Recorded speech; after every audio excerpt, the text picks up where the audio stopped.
it's great to be here at the launch of Gradam, and I'm delighted as Minister for Communities to be taking part in this launch.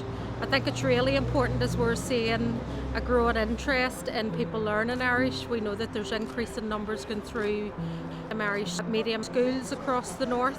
And again, to converse out into the community, to give visibility to the language is really, really important. As Minister for Communities, who has responsibility for the Irish language, the promotion, the visibility, people conversing in Irish outside of that educational environment is also important. I'm delighted that this scheme is in operation to encourage local businesses to converse through the medium of Irish, to do their business in Irish, and to really encourage that wider promotion, because as these young people become adults, they're also going to be engaging with businesses and services, and the more that that can be done through the Irish language, that's a really progressive move for society overall.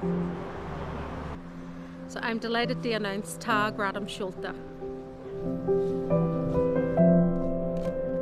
The scéim aitheantais gradam de ghrólachtaí atá ag úsáid na Gaeilge mar chud den ghnó, nó atá ag cur seirbhísí trí Gaeilge ar fáil d'August Marie.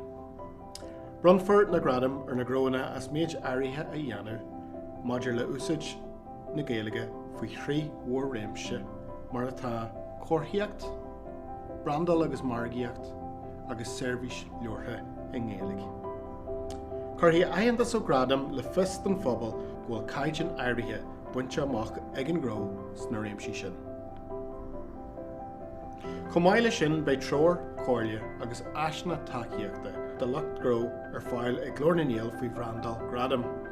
A curthaí go mór le buinte amach aimimena na scéime seo is é sin ardú sunta sacha bheith an go luath ar úsáid na Gaeilge agus a bheiceacht na Gaeilge in ghrólachtaí na tíre seo. Faoi dhearú fiche dó de glórnaíal ag súil go mbeadh breis agus 200 ghrolacht cláirithe leis an scéim, agus go mbeadh tionach ar mór ag gradam ar nós na úsáide teanga san airneal ghnó le blianta atá a teacht. Tá 62 grúpa Pobal Gaeilge tríd tír cláirithe le glórnaíal chun codú linn an scéim a chur a bhaim go háitiúil ar nós glór na móna a tan Sheol inniu. Johnny siad ghrólachtaí a chláirú leis an scéim ina gceantar hÉireann, agus chuirdaí siad codú agus cóirle ar fáil daobh, agus iad ag obair tríd an liste de gríomhaíochtaí Malta. Gré ríthabhachtach den phleanáil teanga í úsáid na Gaeilge sa ghnó agus is seirbhísí den Pobal.